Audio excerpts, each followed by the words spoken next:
Horacio Quiroga, el hombre artificial. La rata yacía inmóvil, patas arriba, entre las blancas manos de Donisov. Los tres hombres, con la respiración suspendida, estaban doblados sobre el animal tendido en la mesa. ¡Y! Exclamó Ortiz, ansioso. Donisov tardó un rato en contestar. La belleza angelical de su rostro había adquirido un tono duro, implacable, como si la terrible voluntad que se albergaba dentro de aquella cabeza gentil hubiera traspasado el semblante. Nada, todavía, respondió al fin, no es tiempo aún. De pronto un centelleo fugaz cruzó por sus pupilas. La temperatura baja. ¿Qué hacer, Ortiz? El interpelado salió corriendo, y desde el laboratorio se pudo oír el golpe seco de las chispas eléctricas en los conmutadores. La mirada de Donisov no se apartaba del termómetro suspendido frente a la mesa. «Sube», gritó Ortiz desde la pieza contigua. «Sí. 39 grados 10, 39 grados 30. Basta». Ortiz volvió enseguida. Entretanto, la rata, preocupación intensa de los tres hombres, continuaba inmóvil. A ambos lados del grupo, dos grandes mesas ostentaban los más complejos aparatos de química, anatomía y bacteriología. En el laboratorio inmenso y casi todo él en penumbra, a excepción de las 8 lámparas eléctricas con pantalla verde que proyectaban su luz sobre la mesa, los tres experimentadores ofrecían un aspecto poco común y aún sombrío, inclinados y con el alma en suspenso, sobre una simple rata. El calor era asfixiante, pero ellos no parecían darse cuenta. Doblados sobre el animal, el ansia retratada en sus rostros, continuaban devorando con los ojos el inmundo animalucho entre las manos de Donisov. «Sibel, la jeringa. Ya comienza la reacción», exclamó de pronto Donisov.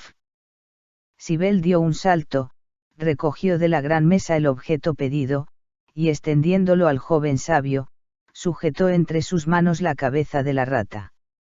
Frío, seguro, a pesar de la inmensa ebullición de su alma y la de sus compañeros, Donisov inyectó al animal el rojo líquido de la jeringa. Pasaron 10 segundos, 15, 20, un minuto. Lo que aquellos tres hombres han sentido en ese interminable tiempo no es fácilmente apreciable. Ni uno habló, ni uno se movió, apenas pestañearon. Por eso, cuando en el silencio angustioso sonó la voz de Donisov, algo como un inmenso suspiro levantó los tres pechos. «Se mueve», había dicho Donisov, cuya mano, colocada sobre el corazón de la rata, acababa de temblar. Su voz también temblaba. Sibel y Ortiz, con el rostro radiante y el cuerpo entero sacudido por la más violenta emoción, se miraron. Luego era cierto. Ellos, solo ellos habían hecho eso que estaba allí. Todos los trabajos, todas las horribles inquietudes de esos 3 años se desvanecían para siempre. Y ellos, nada más que ellos. Se doblaron de nuevo sobre la rata, y de nuevo quedaron inmóviles, mientras la fina mano de Donisov continuaba sobre el corazón que había latido. «Sigue», murmuró Donisov después de un largo rato. «Esperemos más». Esperaron aún otro interminable minuto. Al fin la mano de Donisov se apartó lentamente del corazón de la rata, alzó el rostro transfigurado de emoción, en que los ojos brillaban con el más alto orgullo que quepa en mirada humana, y con voz clara dijo a sus compañeros: «Han pasado 2 minutos. Los glóbulos viven ya. Ya está viva». Entonces se vio la cosa más asombrosa, tratándose de un sabio en la más honda acepción de la palabra. De un salto trepó sobre la mesa próxima y bailó allí la más desordenada danza de los mundos posibles e imposibles. Enseguida se arrojó al suelo y se envolvió en el linoleum, girando sobre sí mismo. De allí dentro surgió su voz ronca y 2 puntos. Hurra por Donisov. Hurra por Sibel. Hurra por Ortiz. Al fin se apaciguó aquel loco delirio, y Donisov quedó rendido. Entretanto, Sibel se había sonreído de aquella chiquillada. Donisov, sentado en una mesa con las rodillas entre los brazos, se mantenía inmóvil, la vista perdida. Como suele acontecer a menudo, el formidable prodigio que acababa de realizar, gracias a su genio y con la ayuda de sus compañeros, acaso el triunfo no hacía sino recordarle todos los fracasos, todas las amarguras de su vida anterior. Además, sus nervios, capaces de soportar una altísima tensión, estaban también expuestos a caer en una extenuación equivalente, y eso era sin duda lo que le pasaba. Bueno, Donisov, dijo Sibel, poniéndole cariñosamente la mano en el hombro. Estoy rendido, tengo una sed horrible. Vamos a descansar un rato. ¿Sabe qué hora es? Las 4. Y no nos hemos sentado desde las 6 de la mañana. Y ese personaje, añadió volviéndose de reojo a la rata tendida de lomo, comienza con un buen sueño su iniciación a la vida. Pero no tengo hambre, sí sed. Yo tomaría té, apoyó Ortiz. Pero con la condición de que lo haga Donisov. Donisov. Vamos, repuso simplemente este, y los 3 sujetos que habían asociado su profunda capacidad científica, los 3 magos a quienes 300 años antes la Inquisición hubiera quemado sin perder un segundo, se dejaron caer quebrantados en los divanes del comedor. Estos 3 individuos que acababan de hacer un ser vivo se llamaban Nicolás Ivanovich Donisov, Luigi Marco Sibel y Ricardo Ortiz. Donisov era ruso, y último descendiente de una de las más nobles familias del imperio. Perdió a sus padres cuando aún era muy niño, y fue encargado de su educación y la administración de su inmensa fortuna un viejo amigo de la familia, el príncipe Dolgorouki. Donisov se formó en un ambiente de profunda adhesión al zar. Su familia, desde tiempo inmemorial, había participado íntimamente en la administración del imperio moscovita, y entre los baluartes de la reacción contra las agitaciones de los últimos tiempos, el zarinato contaba al padre de Donisov. Se explica así la veneración del niño por todo lo que suponía gobierno imperial. Su alma se iba formando también en ese ambiente de autocracia, y esto duró hasta que el joven tuvo 18 años. En aquella época, sus lecturas lo que es más posible, ciertos sentimientos que despertaban en él haciéndole ver de otro modo las cosas, transformaron completamente su espíritu. Una noche, ya de madrugada, el príncipe Dolgorouki, que volvía de una recepción en palacio, se extrañó al ver luz en el cuarto de su pupilo. Entró en él y encontró a Donisov tendido en la cama, vestido aún de frac, leyendo uno de esos libros que cuestan el cuello a quien los escribe.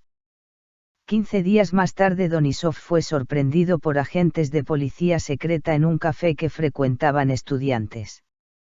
Si se hubiera tratado de otro noble cualquiera, el joven hubiera concluido sus días en Siberia, pero no era posible ese proceder con el hijo de Alexis Donisov. No obstante, las reconvenciones llovieron sobre él, y aun el gran duque Iván se dignó de tenerle una tarde a su salida de palacio. Mucho cuidado. Le dijo sonriendo. Acuérdate de otro príncipe como tú, que también ha escrito libros como el que leías. El gran duque aludía al príncipe Kropotkin. Ignoro a qué libro se refiere Su Alteza, respondió Donisov, poniéndose colorado. El gran duque lo miró atentamente. ¿Por qué mientes, príncipe? Le dijo. Con perdón de Su Alteza, yo no miento, repuso Donisov, mientras el rubor y la indignación le abrasaban el rostro. Esta vez el gran duque tuvo compasión de él, y con una nueva sonrisa le empujó suavemente del hombro. Bien, Nicolás Ivanovich. Si no leíste esos libros, no los leas ni vayas a cafés de estudiantes, aunque no hayas ido nunca. Sigue en paz. Durante días enteros Donisov bebió hasta las heces el remordimiento de su mentira. Se sentía envilecido, y en especial porque había mentido por miedo. He tenido miedo de decírselo, soy un cobarde, se decía, un miserable cobarde. Y esto, que a cualquiera de ellos hubiera costado tanto como ponerse la mano en el bolsillo, ha sido demasiado para mí. He tenido miedo de decir que había leído aquel libro. Al final de esos 10 días, Donisov tuvo una entrevista con su tutor, a quien quería entrañablemente. Como consecuencia de la misma, Donisov renunciaba a las prerrogativas de su posición y a su inmensa fortuna. Y si un curioso se hubiera asomado, 6 meses más tarde, a una helada buhardilla del más sórdido barrio de San Petersburgo, hubiera visto a un joven, tiritando de hambre y escasez de ropa, de codos sobre sus libros de medicina. Para vivir había comenzado por cargar baúles en la estación, meses después limpiaba tubos en un instituto de bacteriología, y como el genio que debía más tarde llevarlo a donde sabemos comenzaba ya a flamear en su cabeza, muy pronto pasó a preparador, y muy pronto llegó a ser la cabeza dirigente del célebre instituto. De tarde en tarde iba disfrazado a su ex palacio a reconfortar su alma filial con aquel puro cariño. Entretanto, proseguía sus estudios académicos, frecuentando al mismo tiempo a los revolucionarios. Los violentos sentimientos de justicia no tardaron en llevarlo a las más avanzadas filas, y cuando en enero de 1902 el Comité Central de la Revolución Rusa discutió la muerte del príncipe Dolgorouki, Donisov denunció como más nefasta la influencia de otro príncipe. Nadie ignoraba la veneración que Donisov guardaba, pura e inmaculada, para el viejo príncipe. Al oírlo, sus compañeros quedaron un momento inmóviles, a ninguno escapaba la grandeza de ese sacrificio. Creo, dijo alguno después de un momento, que la influencia de Galicine es mayor. Creo que no, repuso Donisov. Estoy bien informado, arguyó el primero. Y yo estoy seguro. El otro lo miró largamente. Pero tú lo quieres mucho. Inmensamente, repuso Donisov, mortalmente pálido. Sus compañeros bajaron la cabeza para no ver 2 lágrimas, lágrimas de sangre, lágrimas surgidas de lo más hondo de un alma abrasada en justicia, que rodaron por las mejillas de Donisov. Todos recuerdan los 5 tiros asestados en pleno pecho al príncipe Dolgorouki, el 11 de enero de 1903, a la salida del Supremo Tribunal. Donisov pasó en su cuarto todo el día del atentado, sin querer ver a nadie. Fue inmediatamente arrestado y no quiso responder una palabra, decidido a hundirse para toda su vida en Siberia. Pero sus compañeros lo obligaron a evadirse, basándose para ello en las mismas razones por las cuales él mismo había hecho el sacrificio de su más grande afecto en este mundo. Donisov vivió un año en Viena entregado con toda su alma a sus experimentos científicos. De Viena pasó a París, permaneciendo en esa capital 3 años. Seguramente su alma no estaba suficientemente templada para el sacrificio que le había impuesto. Si hubiera tenido más edad, acaso una nueva explosión de amor a los que sufren hubiera apagado el dolor de aquella herida. Pero a los 23 años falta en las fibras del corazón espesor suficiente para resistir vibraciones de esa especie, y de ese modo Donisov quedó herido para siempre. Recobró, sí, su voluntad, su indomable energía, pero no para ser aplicada a aquello, allá en Rusia. Luego, su genio, maduro ya, absorbía, o por lo menos dirigía, sus demás facultades. Estudió aún un año en Londres, y a fines de 1905 llegaba a Buenos Aires. Stefano Marco Sibel era italiano, de una familia pobrísima. Su padre, ex bandido calabrés, y que había abandonado su profesión a causa de un brazo roto, ejercía con su hijo los mismos hábitos disciplinarios que tuvo con sus satélites. El pequeño Marco sufrió las más horrendas palizas que es posible recibir sin morir acto continuo, y conoció lo que es el hambre, encerrado en un sótano negro como la noche, empapado de agua y acribillado de ratas. Todo esto, porque era escaso lo que el pequeño obtenía pidiendo limosna en pleno invierno y con solo una camisa para excitar más la compasión. Más tarde, cuando alcanzó la edad suficiente para despertar una lástima lucrativa, su padre le hizo instruir por un viejo bandido como él en la ciencia del Cicerone. El pequeño Marco aprendió en 2 o 3 horas cuánto sobre ruinas e historia romana sabía el salteador, y muchísimo más por su propia cuenta. Pero lo que el minúsculo Cicerone no aprendió también fue a ejercer su profesión. No pedía jamás un centavo de retribución, y se creía el más feliz de los mortales si algún viajero le regalaba una lira. En estas ocasiones, como en todas, su padre se apoderaba del dinero. Pero, cuando la ganancia era nula, el viejo bandido entraba en sombrío furor y los golpes a puño cerrado llovían sobre la boca de la criatura. Como su hijo jamás se quejaba, el padre creyó que no sentía los golpes y, en consecuencia, tomó el partido eficaz de mandarle buscar un alambre y, colgándolo del techo, le cruzaba el cuerpo con aquel horrible látigo. ¿Cuánto?, preguntaba el viejo. 1 lira. Dame, extendía la mano. Al día siguiente. ¿Cuánto? Nada. Está bien, anda a buscar el alambre. Siempre era un alambre nuevo que la criatura debía ir a recoger en el arroyo. Volvía al rato con el instrumento de tortura y comenzaba a quitarse la ropa sin un suspiro ni una mirada a su padre. Pasó así el tiempo, y Marco llegó a tener 12 años. Una tarde recomenzó el diálogo de siempre. ¿Cuánto? Nada. Está bien, anda a buscar el alambre. No, repuso el niño. Su padre se volvió súbitamente, como si le hubieran dado una bofetada. ¿Qué dijiste? Nada, que no voy a buscar el alambre. Lentamente, el viejo se levantó.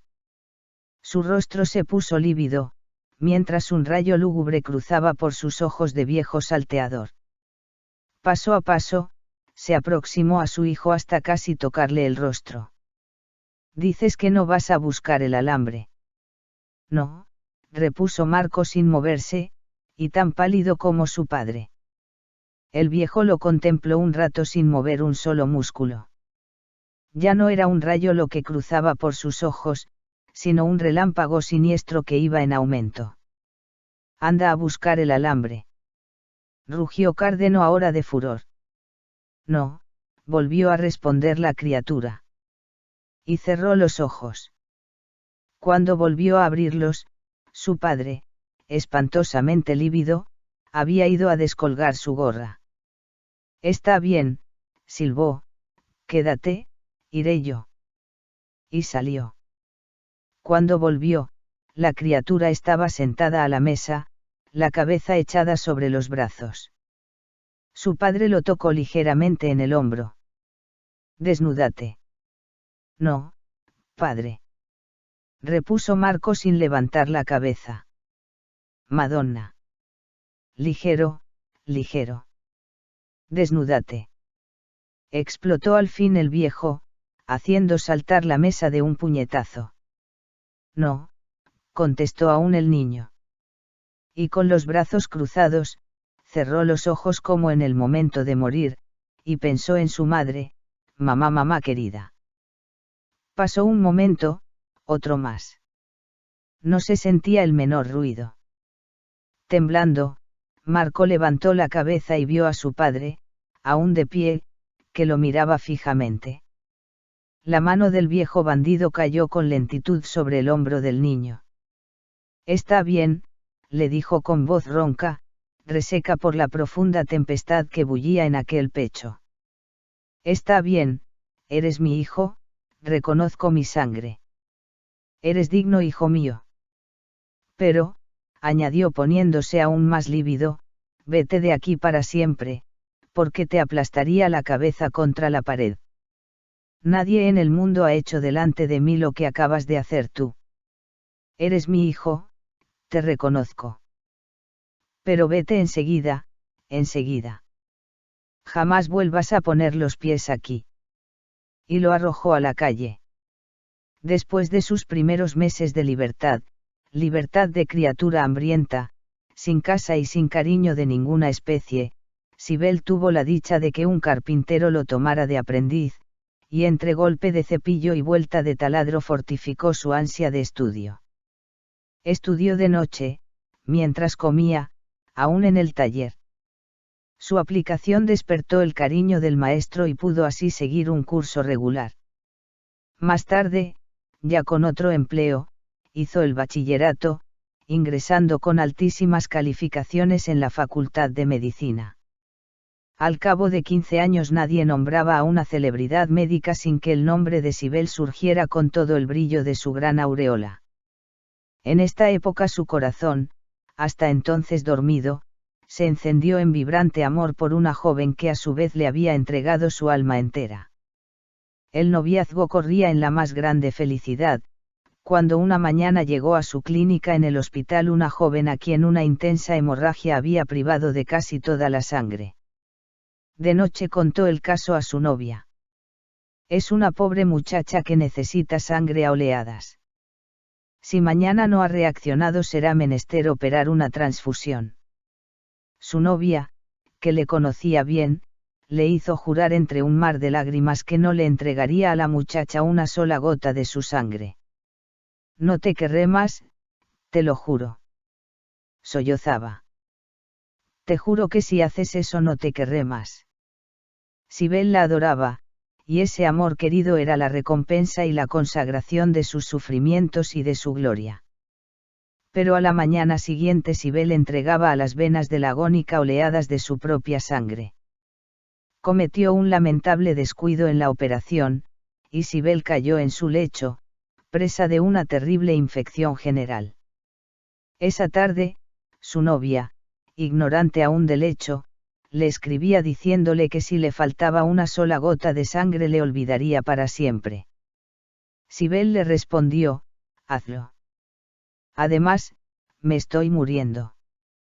Su novia rompió, Sibel estuvo 2 meses entre la vida y la muerte, y cuando se levantó convertido en un espectro, horriblemente desfigurado por los tumores que le habían devorado el rostro, una joven vencida por los sollozos cayó de rodillas ante él. Era la joven del hospital, cuya alma romántica y llena de ternura sintió al saberlo un inmenso agradecimiento hacia el pobre gran hombre que había sacrificado su felicidad por dar vida a una desconocida. Su agradecimiento había llegado muy pronto al más extremado amor. La joven, en una convulsión entera de su cuerpo, oprimió con su boca la mano de Sibel, pero éste la retiró vivamente. No, no. Levántese. Le dijo, mientras allá en el fondo de su corazón la gran herida de su amor se reabría ante aquella presencia amargamente evocadora. Perdón. Perdón. Sollozaba la joven, aún de rodillas. Si no tengo nada que perdonarle, tuvo fuerza Sibel para sonreírse. Pero levántese. No, no. Yo tengo la culpa. Sibel tuvo entonces la sensación de que una mano indiferente, una mano cualquiera, estaba arañando su corazón. Su dolor era suyo y no de aquella extraña. Perdón. Yo tuve la culpa. Fue por mí. Ah, no. Le pido perdón a mi vez, exclamó Sibel. No lo hice por usted. Los ojos de la joven se alzaron lentamente hasta Sibel. Sí, no lo hice por usted, me compadecí de su ser, de una existencia condenada a morir, como la suya, de su vida, en fin, pero no de usted. Oh, no. Cuando una esperanza de amor, lógica o no, se quiebra, cuando caemos de lo alto de un sueño de grandeza, como el que consiste en habernos creído inspiradores de un gran sacrificio, la caída es siempre terrible. La joven, fijos los ojos desmesurados en aquel espectro, también de su amor, se levantó. Retrocedió hasta la puerta y antes de que Sibel pudiera darse plena cuenta de la desesperación que anegaba aquella alma exaltada, la joven desapareció. Media hora después se hacía destrozar bajo un automóvil. Sacudido así en las más hondas fibras de su ser, Sibel consideró su vida rota para siempre. Pasó 15 días encerrado en el laboratorio, vagando en la semioscuridad de un lado para otro. Decidido al fin a olvidarse de aquello, volvió a atraparle su pasión por la ciencia, esta vez con inmenso ardor. Parecía que todas sus facultades hubieran renacido violentamente orientadas hacia los estudios anatómicos. Mas, como a pesar de todo, su rostro desfigurado le tornaba odiosa su permanencia en Roma, abandonó la ciudad eterna, llegando a Buenos Aires en 1904. Ricardo Ortiz era argentino, y había nacido en la capital federal. Su familia, de cuantiosa fortuna, le dedicó a la ingeniería eléctrica, para lo cual Ortiz mostraba desde muy pequeño fuerte inclinación. Hizo sus estudios en Búfalo con brillante éxito. Volvió a Buenos Aires, y en vez de ejercer su profesión, se dedicó al estudio de pilas eléctricas, creía estar en la pista de un nuevo elemento de intensidad y constancia asombrosas. Como no frecuentaba el mundo y sus manos solían estar poco menos que imposibles, su familia consideró que muy poca carrera haría, a pesar de su ciencia. En consecuencia, el padre le comunicó que, o dejaba sus ácidos o le privaba de la mensualidad. Ortiz optó por sus ácidos y súbitamente se encontró en la calle. Como no era en absoluto hombre de negocios, se ofreció desde el día siguiente como profesor de inglés y matemáticas. Su familia halló mal esto, y el padre fue a verlo. ¿Qué vas a hacer con eso? Es una vergüenza para un ingeniero como tú. Tal vez, repuso tranquilamente Ortiz. Seguiré trabajando. En eso. Señaló desdeñosamente el taller. Sí, en eso. Vamos a ver. Si te propongo. No me propongas nada, no aceptaré. Y vas a hacer eso toda la vida. Toda la vida. Inventando, Sí. Pero es que nos vas a deshonrar a todos con estas porquerías. Exclamó el padre indignado. Oye, lo miró fijamente Ortiz, para decirme estas cosas podrías no haber venido. Es que me da vergüenza. A mí también, pero no de esto. ¿De qué? De la vergüenza de ustedes. Se acabó. No les pido un centavo, y quiero que me dejen en paz. Su padre, entonces, profundamente irritado, le lanzó señalando el taller. Para tener tanto orgullo podrías abandonar también esto, que no compraste con tu dinero. Perfectamente, repuso Ortiz levantándose, hiciste bien en recordármelo. Mañana me voy de aquí. Muy bien, es lo que debías haber hecho hace tiempo, contestó el padre, cada vez más irritado. Pero que no se te ocurra. ¿Quieres irte, por favor? Saltó Ortiz, lívido. A la mañana siguiente Ortiz enviaba a su padre, junto con las llaves, el inventario de todo el taller. Una semana más tarde, un primo de Ortiz hallaba por fin el nuevo domicilio de este. Por fin te encuentro. Ya no tienes el taller, es cierto. Sí. ¿Y qué vas a hacer? No sé todavía. ¿Sabes lo que haría yo? Hablaría a tu padre. Ortiz, que desde el primer momento había imaginado que el primo venía enviado por el padre, lo detuvo, poniéndole la mano en el hombro. Mira, si fueras otro te habría echado ya. No quiero cuentos de ninguna especie. El primo se irguió altivamente. ¿Qué? Esto, si no fueras también un idiota, te echaría a bofetadas de aquí. Fuera. Un año después moría el padre de Ortiz, y el hijo renunció a todos sus derechos, $500,000. Así, estos tres hombres de carácter habían unido sus energías, asociándolas para prestarse mutua fuerza, y en tales circunstancias realizaron la más alta obra de genio que cabe en la humanidad, hacer un ser organizado. Para el laboratorio, montado con los tipos más perfectos de máquinas e instrumentos que encargaron expresamente a Estados Unidos, Sibel había entregado su fortuna entera. Ortiz cooperó en la obra común con sus conocimientos de química, Sibel con los suyos de anatomía y Donisov con su profunda ciencia enciclopédica y, sobre todo, bacteriológica. A pesar del magnífico laboratorio y el talento de los tres asociados, la empresa había sido profundamente desalentadora por su dificultad, y más de una vez Donisov, Sibel y Ortiz habían caído por semanas enteras en el más hondo desaliento. No se puede, Donisov, es imposible. Clamaba Ortiz, tirando sobre la mesa sus probetas y análisis. Trabajemos, Ortiz, contestaba aquel sin levantar la cabeza. Es que estamos tentando a Dios o al diablo con esto. No vamos a conseguir nada.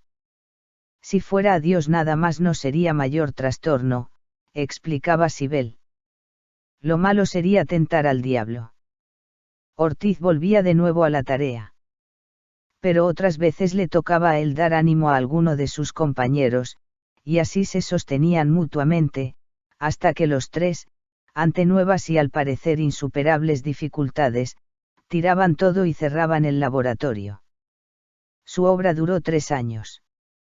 Carbono, hidrógeno, oxígeno, todos los elementos primordiales y constitutivos de la célula pasaron sucesivamente por la electrólisis de Ortiz, las disecciones de Sibel y los reactivos de Donisov.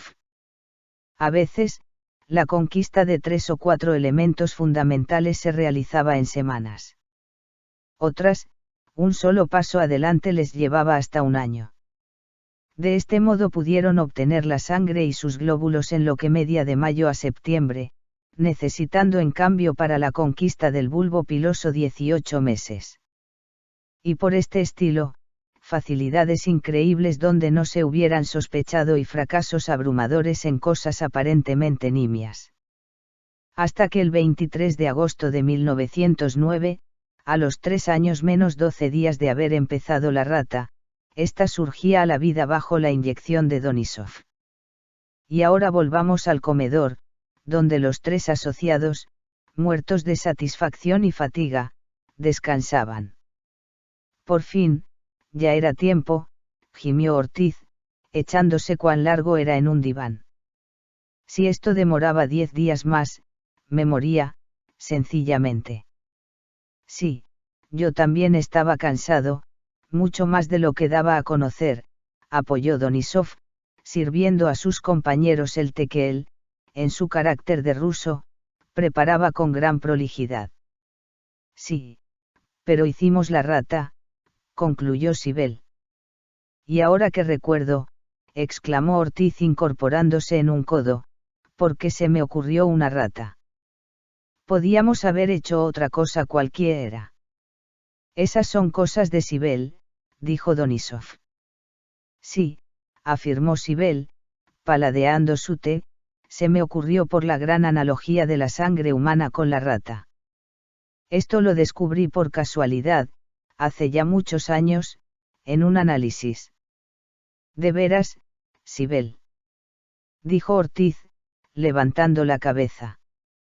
¿Y por qué no igual a la del mosquito? Esa es una pregunta para ser hecha a un mosquito, sabio electricista. ¿Y usted, que cree que la leche de burra es la más parecida a la de la mujer, porque duda de la sangre de la rata? No dudo, profesor, me asombro y me humillo. ¿Está seguro, Sibel, de sus análisis? interrumpió Donisov, que desde un momento atrás miraba pensativo los vidrios de la puerta. Completamente, ¿por qué? ¿Por qué se me está ocurriendo? Respondió sin apartar la vista de los vidrios, que podríamos hacer un hombre. Ortiz se incorporó bruscamente, fijando sus dilatados ojos en Donisov. Se rascó largo rato una uña. Nos daría más trabajo, prosiguió Donisov, siempre con la voz perdida, pero lo haríamos. No veo por qué se admira Ortiz. No, por todos los voltios de mis dínamos. Si de lo que me admiro es del hombre ese que haremos. Hombre o mujer, Donisov. Hombre, Ortiz. Si usted no fuera tan inteligente, parecería una criatura, a veces. Sibel levantó al fin los ojos y su mirada dio un fulgor de sombría severidad a aquel rostro deforme y que antes brillara de belleza varonil. Creo que va a ser difícil, murmuró. ¿Por qué, si se puede? Le preguntó Ortiz, sentándose correctamente esta vez. No sé, pero se nos va a quebrar la obra. Yo había pensado ya en eso, cuando empezamos a hacer la rata. No les dije nada, por el mismo temor que tengo ahora, no vamos a concluir la obra.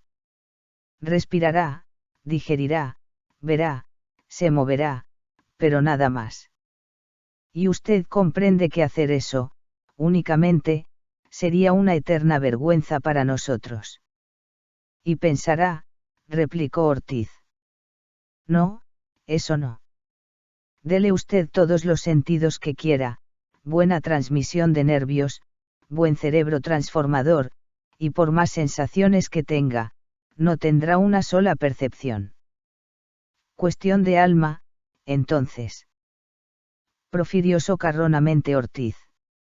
No, electricista, no es cuestión de alma sino de herencia. Por vivas que sean las sensaciones, le faltará hábito al cerebro para percibir, primero, y para no confundir las sensaciones, después. Con sus acumuladores pasa lo mismo, creo. Cuando están recién hechos acumulan muy escasa electricidad y no devuelven nada.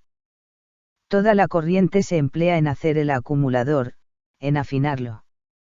Las cargas y descargas sucesivas lo van modificando, hasta que llega a almacenar electricidad y devolverla normalmente. Esto pasará con el hombre que hagamos. Pero si forzamos la carga, tardaríamos 1000 años. Fíjese en el proceso de afinación de nuestro cerebro, tiene millones de años, toda la edad de la humanidad. Nuestro hombre se encontraría, en cuanto a la inteligencia, o percepción, como se la llame, en el mismo estado que un recién nacido. Donisov, que no había apartado los ojos de los vidrios, se volvió bruscamente a Sibel. Todo esto es perfectamente cierto, y mientras usted hablaba, iba yo haciendo iguales consideraciones. Pero, por lógico que sea su razonamiento, no es más que una conjetura. Creo que esta es justamente la falla de su razonamiento, estamos juzgando como seres creados y no como creadores. ¿Quién puede decir qué facultades tendrá un sistema nervioso hecho en todos sus elementos con idéntica constitución a la de un hombre en plena edad viril? Su mismo argumento de los acumuladores eléctricos puede apoyar lo que digo, los fabricantes, desesperados del tiempo que empleaban las láminas de plomo en hacerse, cubrieron las láminas con una capa de óxidos, los mismos que se forman naturalmente en los acumuladores con el transcurso del tiempo. Es decir, dan a las láminas recién nacidas el sistema nervioso de un adulto.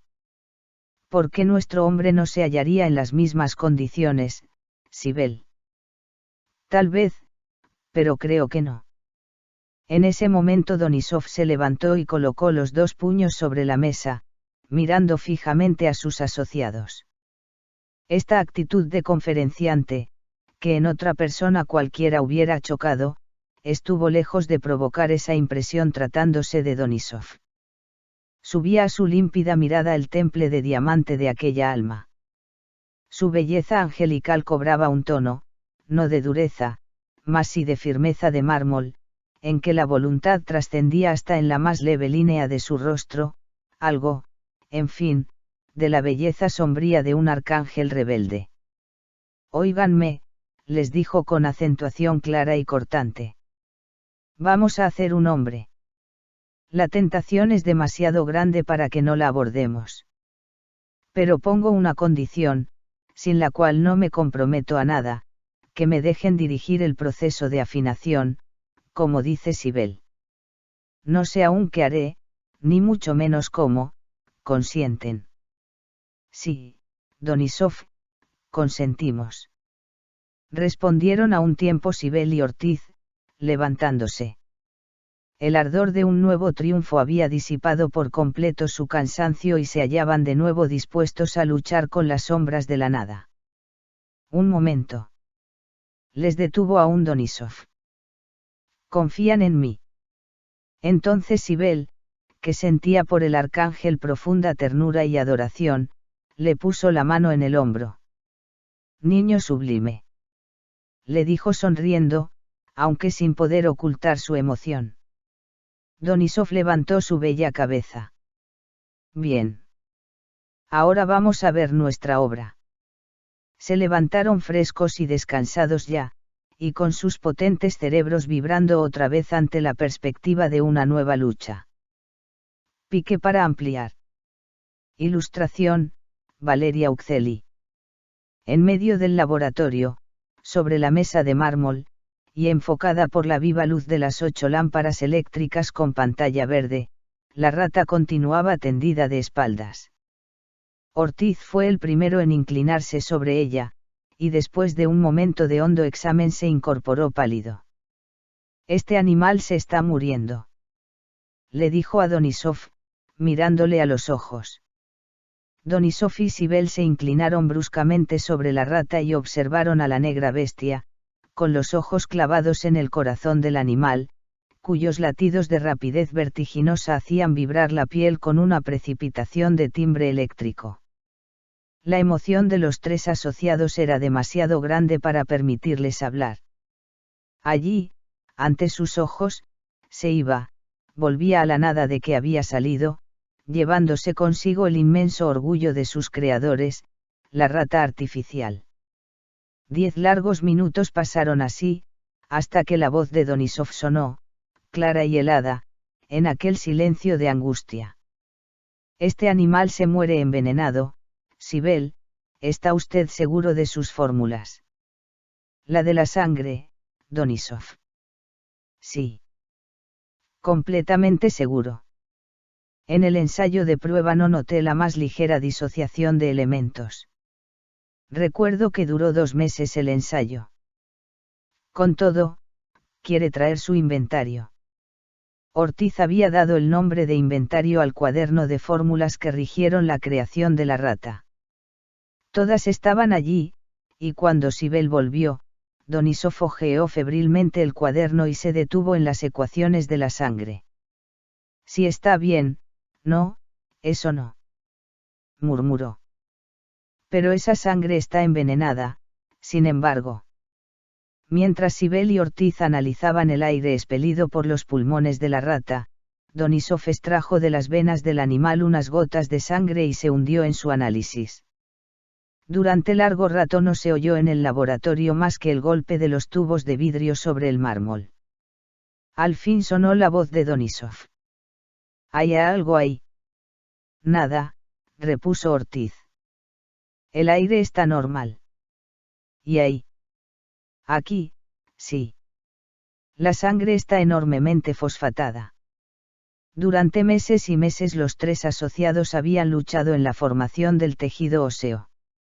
A pesar del éxito de prueba obtenido, siempre habían temido que los fosfatos no estuviesen bien fijados. Más tarde, nuevos triunfos en nuevos elementos les habían hecho olvidar aquella preocupación. Pero ahora, ante la confirmación de sus dudas, la luz surgía clara, los huesos se disolvían, los fosfatos, arrastrados en el torrente circulatorio, estaban matando a la rata. Lentamente, los tres hombres rodearon de nuevo al animal. 3 años, 1095 días de lucha como nunca la habían tenido, de energía como nunca la habían hallado, de pasión como nunca la habían sentido. Todos esos días de ardiente esperanza se desmoronaban en trágico silencio, arrastrando con ellos el orgullo, también en pedazos, de aquellos hombres de genio. Minuto tras minuto los huesos se disolvían envenenando la sangre. Y cuando a las 9:30 de la noche la rata quedó por fin inmóvil, reintegrada después de 2 horas de prodigiosa vida con la nada de que había salido a fuerza de genio humano, los tres asociados no tuvieron ni una sola palabra. Sin mirarse, sin hacer un gesto, quebrantados, abrumados de cansancio y fatiga intelectual, se acostaron. Sería de creer que en el estado de fatiga en que se hallaban, el sueño los rindió apenas recostaron la cabeza. Pero a altas horas de la noche, posiblemente las 3 de la mañana, sonó vibrante la voz de Donisov. Sibel. 2 atomicidades más de carbón. Una sola alcanzaría, Donisov. Respondió instantáneamente la voz de Sibel. Pero disminuyendo el nitrógeno. Si había demasiado. Continuó Ortiz. Los tres asociados, en vez de dormir, habían pasado la noche resolviendo la fórmula del tejido óseo. Se durmieron enseguida. El hombre estaba ya hecho, los huesos no se disolverían más. Y así, recomenzando las ecuaciones, análisis y ensayos que fueron casi su única vida durante 3 años, los tres asociados hicieron un hombre. Elemento por elemento, miligramo por miligramo, todo había sido prolijamente dosificado, probado y ejecutado. De modo que en la madrugada del 11 de junio de 1909, cuando Donisov dio su golpe final de émbolo en las venas del prodigioso engendro, el pecho de los asociados se abrió en un profundo suspiro, como un gran efluvio de esperanza que esta vez, no se frustraría. Y no se frustró. La misma decoración que 10 meses atrás había encuadrado la vivificación de la rata presidía ahora la del maravilloso ser creado. El laboratorio en silencio y a media luz, la mesa central, más ahora con gruesas mantas, vivamente iluminada por las 8 lámparas de pantalla verde, el vaho asfixiante de la vez anterior, los tres asociados rodeando el cuerpo en igual tensión de espíritu. Donisov, con el oído sobre el corazón del hombre, parecía una estatua. Sibel tenía los ojos clavados en el termómetro, introducido en la boca de aquel. Ortiz oprimía entre sus manos los pies del hombre, observando la temperatura. Durante 2 eternos minutos ninguno se movió. Al fin, Donisov se incorporó, apartando de la frente su cabello rubio. Ya está, dijo sencillamente. Retire el termómetro, Sibel, no hace falta. Lo mismo, Ortiz, corte la corriente. 25 grados es suficiente. Tal increíble perfección habían puesto en los más insignificantes detalles de su obra, tal mutua fe tenían en el genio inventivo de Donisov, escudriñador de Sibel y aplicador de Ortiz, que los tres asociados no sintieron, ni remotamente, el loco entusiasmo de la otra vez, cuando vivió la rata. El alma les vibraba de gloria, sin duda, pero demasiado alta esa gloria para que se manifestara en turbulencia física. Se sentaron en la mesa próxima, las piernas colgantes, mirando en silencio su obra. El ser que yacía de espaldas frente a ellos era un hombre de mediana estatura, de maravillosa proporción. Representaba 25 años. Las facciones tenían una serenidad sorprendente. Los ojos estaban cerrados y el pecho subía y bajaba rítmicamente. Esto era lo que habían hecho Donisov, Sibel y Ortiz, pasando de aquella rata, que se había devorado a sí misma a las 2 horas de existencia, a ese maravilloso ser que yacía desnudo, respirando armoniosamente. Además tenía nombre. Como desde los primeros momentos en que se pusieron a la obra, habían sentido la necesidad de llamar de algún modo a su hombre en formación. Ortiz había propuesto llamarle Biógeno, esto es, engendro vida. En verdad, quienes la engendraron fueron ellos, pero el nombre les había gustado. Después de un largo rato de muda contemplación de su obra, que condensaba 1.000.000 de torturas cerebrales, Sibel levantó la voz en aquel silencio. Ya hemos concluido nosotros, Donisov. Ahora le toca a usted.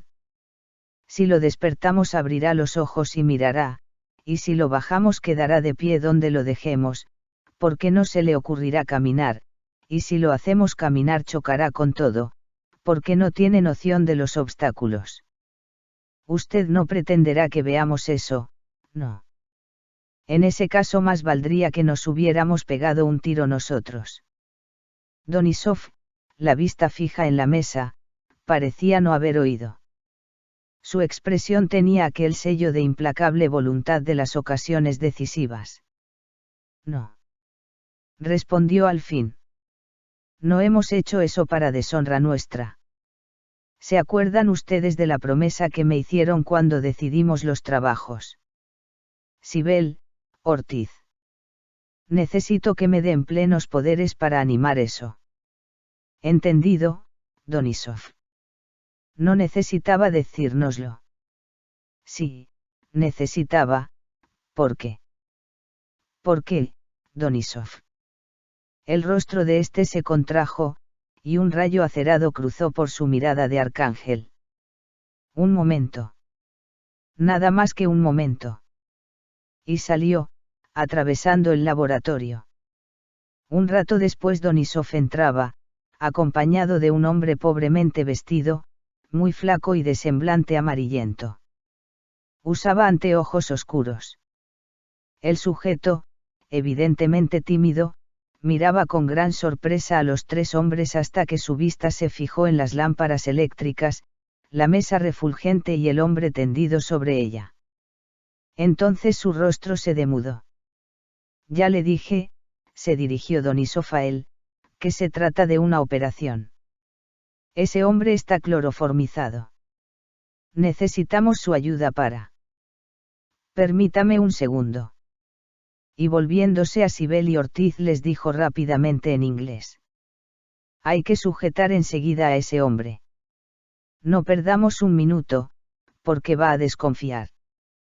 Tan brusca fue la revelación para los dos asociados que a pesar del dominio que sobre sí tenían, se quedaron con los ojos profundamente abiertos. Vamos. No se olviden de lo prometido. Enseguida. Repitió Donisov con la voz ya casi angustiosa a fuerza de ser imperativa. Donisov. Murmuró Ortiz. Ortiz. Chirrió aquel entre dientes, abrasándolo con la mirada. Y se volvió al hombre. Los ojos desmesurados de estupor y de desconfianza, retrocedió un paso. Pero el otro le puso la mano en el hombro. Ortiz. Sibel. Llamó a estos con su voz clara y cortante. Y en un segundo el sujeto estuvo ceñido entre los brazos, atado y sentado en una silla. Los anteojos se le habían caído en la lucha, estaba lívido, el pelo revuelto y el rostro traspasado de terror. Los tres asociados, jadeantes, no se tomaron la molestia de alejarse para hablar. ¿Y bien? Preguntaban las miradas de Sibel y Ortiz, fijas en la de Donisov. ¿Y bien? Repuso este. Es el elemento definitivo, ya está hecho. Hable en inglés, Donisov, repuso Sibel. Y agregó, que está hecho. Ese hombre. Sí. ¿Y vamos a hacer? Torturarlo. Sibel, que iba a agregar algo, se detuvo y clavó su mirada profunda en Donisov. Él lo miraba tranquilo, pero muy pálido. Nosotros, Donisov. Sí. Nos es indispensable una intensa producción de dolor, una sobreaguda corriente de dolor, para provocar en su sistema nervioso una sensibilidad que solo los años darían. Acuérdense de la discusión que tuvimos al principio, comparando nuestra obra a un acumulador. Ha sido fabricado como acumulador, pero ahora será una bobina, un carrete. La corriente obrará por influencia.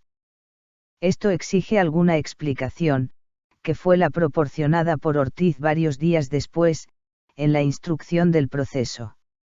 Si se enrolla un alambre aislado en un cilindro de hierro y se hace pasar por el alambre una corriente eléctrica, el hierro se imanta. Si ese cilindro así dispuesto se introduce en el hueco de un carretel, sobre el cual se ha enrollado también otro alambre perfectamente aislado, sin comunicación alguna con el cilindro, la corriente eléctrica del cilindro pasa por influencia a la del carretel, pero centuplicada en energía. Esto es lo que se llama carrete o bobina de Ruhmkorff. Y a este fenómeno de corriente o sensibilidad, centuplicada sin contacto, es al que aludía Donisov. Esta explicación, necesaria para el juez de instrucción, no lo fue para Sibel y Ortiz. Vieron enseguida, con un estremecimiento, a dónde iba Donisov. En sus rostros se reflejó la admiración que les causaba ese audaz golpe de genio o locura. Más torturar a un hombre. Horrible era sin duda, pero para aquellos tres hombres que habían sacrificado a su ideal, uno su cariño de hijo, otro su amor, otro su fortuna, el tormento aplicado a un pobre ser inocente no podía ser obstáculo al triunfo de su ideal científico. Nada había más puro y sencillo que el corazón de aquellos tres hombres, y por eso, a pesar de todo, aunque su inteligencia decidía inexorablemente el martirio necesario, sus almas allá adentro lloraban de compasión. En Donisov, sobre todo, hacía estremecer el profundo contraste entre su rostro de arcángel y la terrible voluntad que se sobreponía a sus sufrimientos, como una sombría bandera de combate clavada vigorosamente en su propio corazón. Y por esto mismo los ojos del pobre diablo, lívido de terror, se abrieron espantosamente al ver a Donisov que hablaba, sin darse cuenta, en francés. Decidámonos, Sibel. Cuanto más tiempo ganemos, mejor. Ortiz, abra un poco la corriente. Para la tortura. Pero no pudo concluir. Un grito de horror, un alarido desgarrante había partido de la garganta del pobre diablo al oír tortura. Atemorizado ya al infinito con el lazo que le habían tendido, aquel laboratorio con su aspecto de infierno, y los tres demonios devoradores de hombres, su ser todo se había roto en un alarido al ver lo que le esperaba. Hizo un esfuerzo terrible para romper las ligaduras y rodó por el suelo con una convulsión. Lo levantaron, le sentaron de nuevo, y Donisov, poniéndole la mano en el brazo, le dijo fríamente: Es inútil que grite, no se oye absolutamente nada desde la calle. Ahora, si la seguridad de que nosotros sufrimos más que usted con su propio dolor puede servirle de algo, téngala en un todo. El pobre diablo, los ojos desmesuradamente abiertos y con el rostro surcado por heladas gotas de sudor, quedó inmóvil, siguiendo a Donisov con la vista. Desde ese momento no tuvo un gesto, ni se movió, presa de profundo estupor. Entonces unieron una mesa con aquella en que yacía Biógeno y acostaron en ella a la víctima desnuda. Le sujetaron de los pies y las muñecas a la mesa, y mientras Ortiz abría más la corriente de su dínamo para levantar la temperatura del laboratorio, Donisov fue a buscar al taller mecánico una pequeña herramienta, un alicate. El hombre inmovilizado sintió la aproximación de Donisov y el contacto de su fina mano en una de las suyas. Durante 5 segundos el corazón del pobre ser latió desordenadamente, muerto de angustiosa expectativa. Y de pronto lanzó un grito. Una de sus uñas, cogida por el borde con el alicate, acababa de ser arrancada hacia atrás. Fue un solo grito, pero que llevaba consigo un delirante paroxismo de dolor. El laboratorio cayó de nuevo en profundo silencio. Los tres asociados, pálidos como la muerte y con los ojos fijos en Biógeno, acababan de notar un ligero estremecimiento en sus párpados. «¿Ha sentido?», murmuró Ortiz. Ninguno respondió. Sí, la corriente había pasado, el ser recién creado, virginalmente puro de sensaciones, acababa de sentir en su sistema nervioso el primer choque del dolor llevado a su culminación. Un momento después, otro alarido resonaba, más desgarrador aún que el primero, otra uña echada atrás con el alicate había desaparecido del dedo. Y con largos intervalos, los alaridos se sucedieron, pero prolongándose cada vez más en un estertor lamentable. Los tres asociados, fijos los ojos en Biógeno, constataban el creciente temblor de sus párpados, mientras la expresión de serenidad estatuaria comenzaba a desvanecerse. Iba adquiriendo ese algo cansado, doloroso, serio que caracteriza la expresión del adulto que ha sentido y sufrido, expresión visible aun cuando duerme. El acumulador se iba cargando. Pero, entretanto, a cada nuevo alarido del pobre ser torturado, la palidez de los operadores aumentaba. Cuando la sexta uña hubo sido echada hacia atrás, Ortiz puso la mano en el brazo de Donisov y le miró con profunda angustia. «No puedo más, Donisov. Me voy». Donisov evitó su mirada y sacudió las ondas de sus cabellos sin responderle. «Sufro demasiado», continuó Ortiz en voz baja. «Yo también», repuso Donisov, con su rostro blanco y contraído. «Pero quiero llegar hasta el fin». Ortiz se retiró. Al octavo alarido Sibel estrelló contra el suelo una pinza de operaciones que conservaba aún y se echó de brazos sobre una mesa. Donisov lo contempló un rato y yendo hacia él le pasó suavemente la mano sobre la cabeza. «Váyase, Sibel. Yo operaré solo». Sibel levantó su rostro desfigurado, más blanco que el mármol, y clavó sus ojos en los de Donisov. Durante largos segundos se observaron aquellos dos hombres de temple formidable, y durante esos segundos ambos volvieron al pasado lleno de sangre de sus propias almas. Pero esta vez el acero de la voluntad de Sibel se había quebrado, no podía resistir más. «Váyase, Sibel», repitió con dulzura Donisov. Sibel se fue, y hundido con Ortiz en los divanes del comedor, continuaron oyendo los lamentos desgarradores del torturado. Pasó así media hora. Ortiz, con las manos cruzadas detrás de la nuca, tenía la vista fija en el techo. Sibel, inmóvil también, fumaba. Pero el cigarro le duraba apenas unos minutos. Y acabado de tirar el 10º, los alaridos cesaron. Un momento después entraba Donisov, pálido como la muerte. «Me muero de sed», exclamó con la voz ronca. «¿Quiere hacerte, Ortiz?»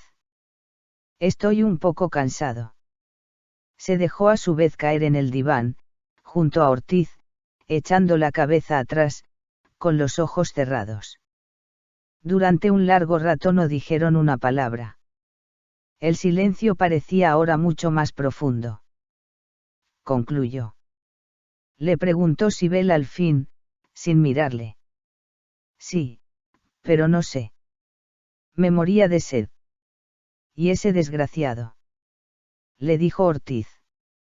«Un momento, Ortiz. Déjenme descansar un momento. Está desmayado ahora». Cuando hubieron tomado el té, se levantaron y fueron al laboratorio. Sobre las mesas vivamente iluminadas, yacían los dos cuerpos, uno al lado del otro. El pobre ser torturado parecía ahora de una flacura cadavérica. Tenía el vientre horriblemente hundido y las costillas salientes, proyectadas para arriba por contraste, parecían romperle la piel. Tenía el rostro lívido y los ojos hundidos en el fondo de las órbitas. De sus fosas nasales caían 2 hilos de sangre que cortaban paralelamente los labios y se perdían en la barba. No conservaba una sola uña en sus dedos. Los tres asociados, después de pulsarlo y auscultarlo, se inclinaron sobre Biógeno. El temblor de los párpados había cesado, pero su expresión era otra, la expresión de un hombre que ha vivido, amado, sufrido. Sí, aquella boca cerrada había gritado, aquellos ojos habían visto, aquella frente, ya no tersa, había pensado. A pesar de las emociones de ese día y de los terribles choques que acababan de sufrir, los tres experimentadores sintieron sus almas refrescadas de glorioso orgullo.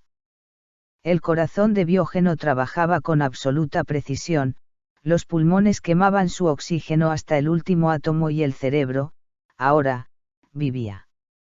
No era ya su sistema nervioso el de un recién nacido, su cerebro había vivido una existencia entera de sensaciones. Pero para ello había devorado en 2 horas todo cuanto cabe de dolor en un organismo humano. La vista de sus creadores se apartó al fin de él, fijándose en la víctima. Ha sufrido horriblemente, murmuró Ortiz, bajándole el párpado inferior. Urgía levantar su depresión, desprendieron las ligaduras con exquisito cuidado y lo llevaron en brazos a la cama de Donisov. Allí, gracias a una inyección de cafeína y a los cuidados que le fueron prodigados, el pobre diablo volvió en sí. Los ojos dilatados de estupor recorrieron lentamente la pieza y se fijaron al fin en los 3 rostros que lo observaban. De pronto su rostro se contrajo horriblemente. Lanzó un grito desesperado en que iba toda la defensa que quedaba al pobre ser ante un nuevo martirio, acababa de reconocer a Donisov. Retírese, dijo Sibel a este al oído. Su presencia acabaría de enloquecerlo. Donisov salió, y entonces Sibel y Ortiz tuvieron el arduo trabajo de tranquilizar al mísero torturado, lográndolo al cabo de media hora larga. Luego lo dejaron solo, pero cerrando tras de sí la puerta con llave. Los 3 asociados se encontraron al fin solos ante su obra. Era tiempo de que concluyéramos, exclamó Ortiz, pasándose la mano por la frente. Tengo la sensación de que hemos vivido 1000 años en este día. Sí, hemos concluido. Observó Sibel. ¿Por qué no? Fíjese en esa expresión. Ese hombre tiene ya 40 años de vida cerebral. Duda, Sibel. Se volvió a él Donisov mientras recogía de la mesa próxima su jeringuilla Pravaz. No sé. Contestó Sibel, sacudiendo la cabeza. Temo mucho, al menos. Pero temo otra cosa. ¿Qué? No sé bien. Inyecte, Donisov. Donisov inyectó su suero excitante en el vientre de Biógeno, y un momento después éste abría los ojos. Fácil es darse cuenta de la profunda ansiedad con que los 3 experimentadores observaron aquella primera manifestación de vida real. La mirada de Biógeno, clara, límpida, pero desprovista en un todo de expresión, se fijó directamente en el techo. Pasó un minuto así, en profundo silencio. Donisov, Sibel y Ortiz observaban aquella mirada, y la mirada aquella fija en el techo, sin pestañear. Al fin se oyó un murmullo. No sé, había susurrado Ortiz. Instantáneamente, la cabeza de Biógeno se volvió hacia donde había sonado la voz, y sus ojos, con expresión de profunda inquietud, miraron a los 3 hombres. Los 3 sintieron al examinar esos ojos un hondo estremecimiento. Donisov. Esa mirada. Murmuró Ortiz. Sí, repuso Donisov, pálido. Yo también la conozco. Eso es lo que iba a agregar Sibel. Pero las palabras se cortaron en su boca.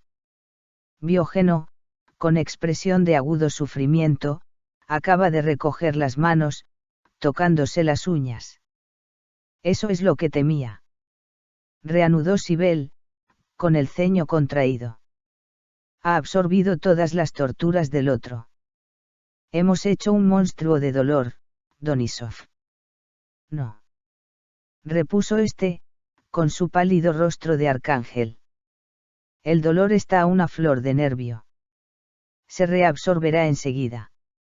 Entonces se oyó una voz que no era de ninguno de los tres experimentadores. ¡Ay! Las uñas. El primer movimiento de Donisov, Sibel y Ortiz fue volverse vivamente hacia la puerta del cuarto en que yacía el pobre torturado. Habían oído su voz. Era su voz, y sin embargo, había salido de encima de la mesa, era él quien hablaba. Los tres hombres se estremecieron violentamente. Esa sencilla frase demostraba ya sensación, percepción, todo cuanto hace del adulto un ser superior. Pero la mirada era del otro. La voz era del otro. Hemos hecho un horror, Donisov. Clamó de nuevo Sibel, pasándose la mano por su frente angustiada. Ese hombre no tiene vida propia. Es un maniquí, le hemos transmitido el alma del otro. Donisov se irguió, y mientras su mirada tornaba a acerarse, como en todos los casos en que irrumpía de su alma una explosión de voluntad o de genio, puso la mano en el hombro de Sibel. Sibel. Jamás le he asegurado yo de antemano una cosa de la cual no estuviera completamente seguro. Ese ser tiene vida propia, o la tendrá. La influencia del alma del otro persiste aún, y sería imposible que así no fuera. Pero se disipará en cuanto vuelva a despertarse. ¿Y entonces? ¿Entonces qué, Donisov? Entonces, prosiguió Donisov con un poco de lentitud y mirando a otra parte. Entonces es posible que sufra mucho aún. Cuando usted temía esta especie de avatar momentáneo, yo temía. Pero no pudo concluir. Biógeno, que después de aquella frase de sufrimiento había caído en un profundo sopor, acababa de abrir los ojos y lanzar un grito delirante. Eso es lo que temía. Exclamó Donisov, lívido. Ya empieza. Sonó un nuevo grito y Biógeno se incorporó violentamente. Los tres asociados se lanzaron sobre él y apenas el ser sintió en el cuerpo el contacto de las manos de sus creadores, prorrumpió en alaridos de espantoso dolor. Ortiz levantó la cabeza y miró fijamente a Donisov. ¿Y para comer, Donisov? Se hizo un mortal silencio. Evidentemente el sentido del gusto debía tener la misma espantosa irritabilidad del de la vista, del oído, del tacto. Eso es. Dijo Sibel. No podrá comer. Preferirá la muerte, antes que los terribles dolores que le ocasionaría un simple trago de agua. Donisov. Exclamó después de un rato de silencio, levantándose. Donisov. Repitió mirándolo fijamente, matemos eso. Ortiz, que a horcajadas en la silla tenía la cabeza apoyada sobre los brazos cruzados en el respaldo, levantó lentamente su rostro pálido. No se oía sino la respiración de Biógeno. Hemos hecho un monstruo, Donisov. Repitió Sibel con la voz ronca. Matemos eso. Es más misericordioso. Donisov, que hasta ese momento no había hecho un solo gesto, se levantó. Fue a la cama, pulsó aquellas arterias, auscultó aquellos pulmones, y se volvió al fin con los ojos húmedos. Compañeros. Ustedes saben con cuánto cariño y energía hemos trabajado juntos 4 años. 4 años trabajando juntos. Les pido un día, nada más que un día de tiempo. Si mañana a esta hora su sistema nervioso no está aplacado, destruiremos nuestra obra. Pero un día, por favor, Sibel. Y sentándose al pie de la cama, dejó caer la cabeza en el respaldo. Ahora bien, para Sibel y Ortiz, que conocían hasta el fondo el temple de aquel alma, esa exclamación de un héroe de la voluntad era más temible que cualquier honda protesta de desaliento. Qué agudas y profundas debían haber sido las emociones de ese día para quebrantar como un diamante los nervios de aquel arcángel. La obra era común, sin duda, y a ella habían aportado la sustancia íntima de sus almas, transformada en talento y energía. Pero ni Sibel ni Ortiz ignoraban que aquello era obra de Donisov. Las angustias habían sido, por lo tanto, triples que las de sus compañeros, y ahí ese derrumbe de su energía, que, como el de una montaña, arrastra junto con lo que haya a su paso a la montaña misma. Ortiz quiso ir hacia Donisov, pero Sibel lo contuvo con un gesto. Quedaron inmóviles. Un momento después Donisov se levantaba. No quedaba la más leve huella del desaliento sufrido. Su frente, sus ojos, su expresión entera tenían la limpidez acostumbrada. Creo que podríamos acostarnos, dijo sencillamente. Sibel y Ortiz asintieron de muy buena gana. Cerraron antes herméticamente ventanas y puertas del cuarto a fin de evitar en lo posible impresiones a los sentidos de Diógeno, y salieron. Sibel y Donisov durmieron en el laboratorio sobre una simple manta. Al día siguiente los tres asociados se levantaron muy temprano. Se sentían molidos, quebrantados por las emociones de las últimas 24 horas en que habían visto la realización, el fracaso y el resurgimiento de su sueño de 3 años. Fueron al comedor, pero como no tenían hambre alguna desayunaron con naranjas. El ácido jugo fue un gran calmante para sus gargantas resecas, y luego, un poco más reconfortados ya, pasaron al cuarto de Sibel, donde el torturado, con las 2 manos vendadas, dormía aún. Solo se despertó cuando los 3 experimentadores estuvieron a su lado. Sus ojos dilatados en un profundo círculo negro, ojeras de sufrimiento y de terror pasados, vagaron apagados por el techo. Buen día, le dijo Sibel poniéndole la mano en la cabeza. ¿Cómo se encuentra? La mirada del mísero, que iba pesadamente de uno a otro, concluyó por fijarse en la de Sibel. Y lentamente, como una lámpara eléctrica que comienza a encenderse poco a poco, aquella revivió. Bien, bien. Repuso al rato, con una voz que surgía rota del fondo de su naturaleza, trémula todavía por el sufrimiento pasado. Mucho dolor ahí. Prosiguió Sibel. Número. Nada, no me duele. ¿Cómo? Pero fíjese bien, dolor, no. No le duele nada, nada. El otro cerró los ojos y sus labios temblaron un rato. No, nada. Sibel y Ortiz se miraron intensamente. Donisov, con la vista fija en los muñones vendados, no movió un solo músculo. Entonces Sibel salió, volviendo enseguida con una aguja de coser heridas. Se inclinó sobre él y, oprimiéndole fuertemente la muñeca, le preguntó. Siente. Número. Entonces Sibel hundió la aguja entera en el antebrazo. Siente. Número. Sibel, pálido, se incorporó. Volvió a cubrir al desvalido y, seguido por sus compañeros, abandonó la pieza. Este hombre se muere, dijo sencillamente, cuando estuvieron solos en el laboratorio. Donisov no respondió en los primeros momentos. Sí, contestó. Lo hemos matado. Sus nervios están quebrados para siempre. Son incapaces ya de la menor reacción sensitiva. Mañana no verá más, pasado no oirá y luego no respirará. Hemos descargado demasiado la pila, observó sordamente Ortiz. Y el acumulador, en cambio, se ha sobrecargado, apoyó Sibel, quedando un momento con la vista perdida. Cuando la alzó ya no estaba allí Donisov. ¿Y Doni? Iba a preguntar.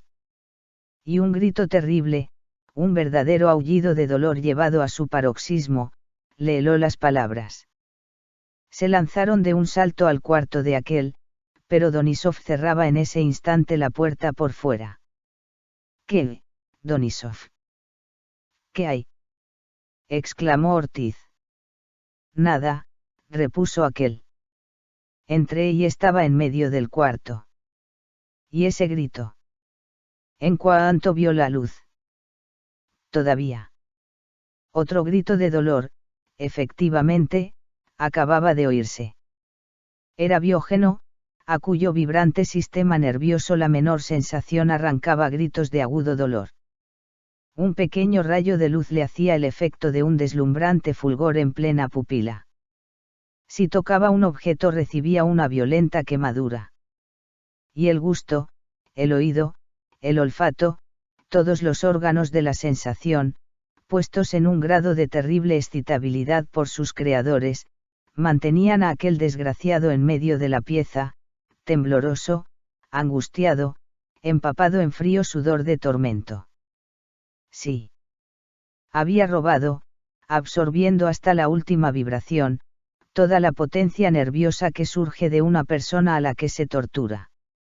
La absorción había sido completa, decisiva y fatal, mientras el uno sentía demasiado, hasta aullar de dolor por la impresión de un leve rayo de luz, el otro, con los nervios vaciados y muertos, iba a perder la vida por no sentir nada. Los tres hombres habían quedado inmóviles ante la puerta cerrada. Al segundo grito había seguido un tercero y luego de nuevo el silencio. ¿Quién sabe?, murmuró Sibel. Tal vez cuando pierda un poco de excitabilidad. Entremos de nuevo, Donisov. Pique para ampliar. Ilustración, Valeria Uccelli. Pero apenas hubieron hecho girar la llave, un angustioso grito les probó que el ligero ruido de la llave había torturado el tímpano de aquel. Retrocedieron, con sus esperanzas hechas pedazos, mientras en el cuarto los gritos continuaban, esta vez de mucha más intensidad y duración que la primera vez. Así, durante 2 días enteros, los tres asociados vinieron sintiendo sin la menor tregua el grito aquel que surgía del cuarto cerrado. Ya no era menester el chirriar de una puerta, la luz que entrara por ella, los ruidos apagados de la calle, las casi invisibles filtraciones de luz, el solo contacto de los pies en el suelo eran para aquella naturaleza que había cobrado vida por medio de alaridos de dolor un manantial inagotable de tormentos. No habían pretendido los experimentadores someterlo ni por un instante a la tortura de la alimentación. Aparte del dolor irresistible que le hubiera ocasionado un simple trago de agua, habría sido menester poner sus manos encima de él, violentarlo, exponiéndolo por consiguiente a que el sufrimiento paroxístico rompiera de una vez sus nervios, ya tirantes hasta lo indecible. El otro, entretanto, el mísero torturado, se iba extinguiendo en la vaciedad total de su organismo. Ya no veía, ni oía, ni sentía nada. Yacía tendido de espaldas, inmóvil, muerto en vida. El corazón latía cada vez más débilmente. Su respiración se apagaba, y aquel cuerpo joven, lleno de vida 2 días antes, era apenas un organismo vegetal, insensible máquina que se había vaciado hasta la última gota en explosivas cargas de dolor. Y en el cuarto de Donisov los gritos de tortura continuaban, agudos, incesantes, hasta que, concluido el tercer día, cesaron de golpe. Los tres asociados entraron y hallaron a Biógeno desmayado en el suelo. Lo acostaron, y permanecieron de pie, a su lado, sumidos en tumultuosas reflexiones. 2 días hacía que no lo veían, que no habían visto a aquel ser humano pensado, planeado y ejecutado por ellos. Y cuántas esperanzas perdidas. Qué desastre y qué triunfo al mismo tiempo, con aquellos nervios que sangraban vivos por exceso de sensación. Pero no era eso lo que ellos habían pretendido. Allí estaba, desmayado de extenuación nerviosa, por fin, después de 2 días de tortura. Pero pronto volvería en sí. ¿Qué le parece, Donisov? Preguntó Sibel. Una gruesa inyección de morfina. ¿La resistiría bien? Sí, repuso Donisov, con la voz perdida. La resistiría bien, pero mataríamos el alma. Y lo que precisamos es disminuir la sensibilidad exterior, nada más. Tal vez hubiera algo mejor. ¿Qué? Descargar el acumulador. Es lo que está pasando desde anteayer. Sí, pero en cortocircuito, como dice Ortiz. La descarga sobre sí mismo. Y hace falta una máquina receptora. Sibel lo miró intensamente, y su rostro deforme palideció. No quiero más torturas, Donisov. Repuso con la voz ronca. No torturaremos a nadie, Sibel, objetó aquel. Pero podríamos hipnotizar a alguien. En ese estado es fácil recibir el exceso de carga de biógeno. ¿Pero a quién? A mí. Sibel y Ortiz se volvieron bruscamente a Donisov. Su belleza de arcángel centelleaba bajo el influjo de su genio y su voluntad. Sibel, que había vuelto a bajar la vista sobre Biógeno, la alzó esta vez completamente contraído. Donisov. Por lo que más quiera en este mundo, no haga eso. Por lo que más quiera. Murmuró Donisov, mientras una sonrisa amarga se dibujaba en sus labios. Y su mirada, perdida en el vacío, reconstruyó otra escena de comité secreto, allá, muy lejos, en que había sacrificado algo más que su propia vida. Sacudió la cabeza. Es menester. Allá en Rusia hice algunos experimentos de hipnotismo. Necesitábamos todos conservar nuestra potencia activa y pasiva en sugestiones. Como ustedes comprenden, en este estado me será fácil transformarme a mi vez en acumulador, pero será preciso torturar a Biógeno. No, no, Donisov. Exclamó Ortiz. No podría oír ni un solo grito de esos. Ni yo, por eso quiero cambiar este insostenible estado de cosas. Hemos puesto en esta miserable máquina de sufrimientos todo cuanto nos une aún a la vida. Por lo menos a Sibel y a mí. Ortiz no ha sufrido aún. Los dolores que pueda sentir no son nada en relación a la tortura incesante de este pobre ser. Además, Sibel, 2 o 3 sacudidas bastan. Mis nervios recogerán la corriente, para devolverla apenas cese el estado hipnótico, fíjese en esto. Y era evidente, el problema hallaba así prodigiosa y elemental solución. El pecho de Sibel y Ortiz se abrió a una nueva oleada de esperanza, que esta vez los llevaría al triunfo, ya demasiado lleno de dolores. Entonces, viva, febrilmente, se dispuso todo. Transportaron a Biógeno al laboratorio y le tendieron fuertemente ligado sobre la mesa donde naciera a su miserable vida. A su lado se tendió Donisov, oprimiendo fuertemente la mano de Biógeno. La sala de tortura volvía a tener el mismo aspecto de la vez primera, el laboratorio oscuro en los rincones, las mesas de mármol vivamente iluminadas por las lámparas eléctricas con pantallas verdes, los experimentadores mudos, y la atmósfera quieta del recinto que parecía esperar angustiada nuevos gritos de tortura. Sibel se inclinó sobre Donisov y fijó su mirada profunda en los ojos de aquel. Ortiz, inmóvil, pulsaba a Biógeno. No se sentía el menor ruido en el laboratorio. La voluntad de Sibel para que Donisov durmiera solo era igualada por la del propio Donisov para querer dormirse. Que no hubieran podido obtener aquellas dos energías de acero, puesto todo esfuerzo en un solo pensamiento. Al rato los ojos de Donisov se cerraron. Sibel colocó el índice y el pulgar de su mano sobre los párpados de aquel, oprimiéndole los ojos suavemente. Duerme, Donisov. Todavía no. Pasó un largo rato. Se hubiera podido seguir por todo el laboratorio el zumbido de una mosca. Duerme, Donisov. Esta vez la respuesta se demoró. Sí, estoy dormido. Sibel se volvió entonces a Ortiz. ¿Y eso? Preguntó en voz baja. Ya comienza a estremecerse. Empecemos enseguida. No había tiempo que perder. Sibel se inclinó de nuevo sobre Donisov. Donisov. Le dijo con voz lenta, para insinuar más firmemente la sugestión. Usted tiene una gran debilidad nerviosa y necesita una fuerte excitación. ¿Me oye? Sí. Cuando la impresión que sienta llegue a ser dolorosa, oye bien, cuando sienta dolor, se despertará enseguida. Sí. Apenas sienta dolor, Donisov. Sí. Sibel se reincorporó entonces, tranquilo. Con esta sugestión perentoria nada había que temer, sería imposible el menor trastorno.